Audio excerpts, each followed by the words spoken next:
So everything you're about to see and go through is going to be on Canvas here in about an hour. So if you wanted to go home and rewatch any of this and get like if there's two problems that you just can't get your head around, that's a good option for you. So here it goes. I'm going to take this as if I were taking my own test, and this is the work that I would expect you to do. So if you're not done, I would recommend that you stop wherever you are and at least come along for the ride. On problem one, I want to get rid of a +5. So I am very deliberately going to do a -5 on both sides of the equal sign. I'm going to cross those ones out. I'm going to bring down my x and my equals, and then I'm going to do the math. -11 minus 5 is -16. When you feel good about it, you're going to box it up and send it full send. Question two, I'll ask you questions as I go. What number am I trying to get rid of? 8M. The -8 is in my sights. I want -8 gone. So I'm going to divide both sides by -8. Remember, when you multiply or divide, don't change signs because we want those negatives to cancel out. So these -8s are going to go away and we're going to be left with m equals. And some of you would use a calculator, unfortunately, for this. Some of you would not. A positive divided by a negative is a negative, and 24 divided by 8 is 3. So your answer is -3. All right, third problem. Sorry, it looks a little bit wonky. I'll see. It when I make the PDFs, it's been misbehaving a little bit, but you all have it on your paper. This is a plus sign. Regardless of the fact that this is a plus sign or it's supposed to be, I want to get rid of a -12. And since it's not attached, it's not a divide situation. I want to add 12 to both sides. So you kind of have to overlook the fact that there's a plus there. The plus is on the variable, it just makes it positive. It's the 12 that I'm targeting with a plus. Those 12s are going to cancel. And again, I'm going to bring down my m and my equals before I worry. I have to believe in my heart that everyone entering ninth grade knows that -9 plus 12 means +3. If you owe someone $9, that's a negative. You pay them 12, you're above breaking even, you're positive with them, 3 to the good. Okay. Any questions so far? All right. Get a lot of questions about this next one. Remember, your idea, what you put in your notes is, hey, remember, what number am I trying to kill? What number am I trying to kill? Over and over again. And in this case, I'm trying to kill that 7 right there. And because it's a division 7, I can kill division with multiplication. So I multiply both sides by 7. Right? And then the 7s are going to cancel out and we're left with W equals. And again, it all boils down to basic math. A positive times a negative is a negative, and 7 times 6 is, of course, 42. So it's -42. You make this seem so much easier than it plays back in our heads. It's It's okay. pretty easy. The way it plays back in our heads is a lot more difficult than the way you do it. Hmm. I would be shocked if I didn't see this particular problem or multiple variants of this problem on every single page of notes. I have to remember that, okay, not all fraction problems are created equal. Just because I see a fraction doesn't mean I go to the fraction section of my notes. This is a special case. And what's special about it is that the fraction is stuck to the variable, which means that this is a multiplication problem. All right. And normally we would kill multiplication with division, but this is the flip times. Flip times. So I'm going to stick parentheses on here and I'm going to multiply both sides by the flip of the number that I'm trying to kill. You can divide if you want, but what you're going to learn after you do that once or twice is, why am I doing this? I'm just going to copy dot flop anyways. Why not skip the beginning part and just get right to the dot flop? Bottom line is, when you multiply by a flip, the 3s now become top bottom killers. The 2s become top bottom killers. And the algebra portion of the problem is done. And if you were paying attention, you saw me go over this on the TV a little bit ago. So you already know what the answer is. But the idea now is that over on the left-hand side in this purple box is a math problem. Threes cross out and turn into ones. The 3s go away and become 1s. The 8 and the 2 can both be divided by 2, becoming a 1 and a 4. And all that's left now is to clean house, just to basically sweep. Once you wring that washcloth and get every little ounce of water out, all that's left now is to sweep it. 1 times 4 is 4. 1 times 1 is 1. But don't overlook the basics.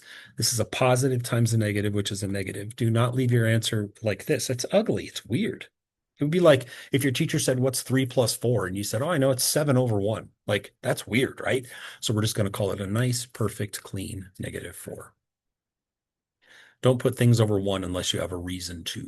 If you're turning something into a fraction, to maybe go with another fraction.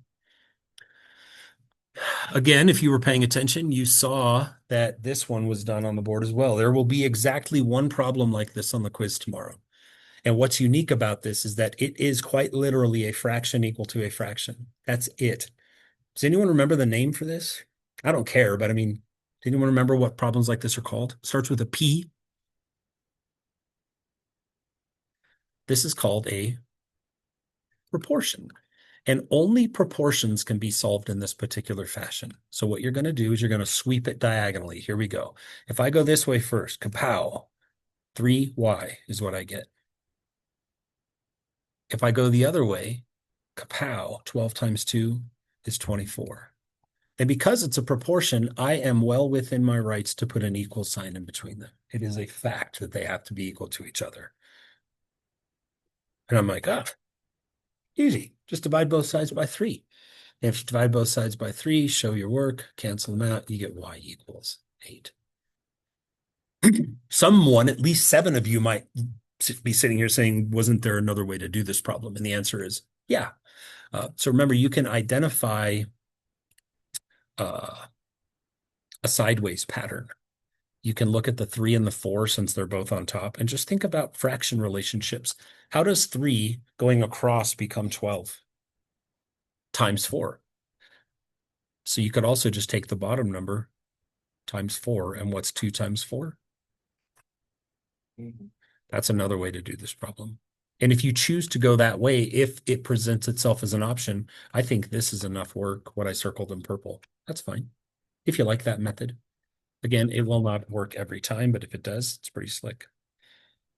The problems that I know you probably hate the most are these ones because we have to deal with mixed numbers and common denominators. So for this next problem, we're trying to kill the 3/8.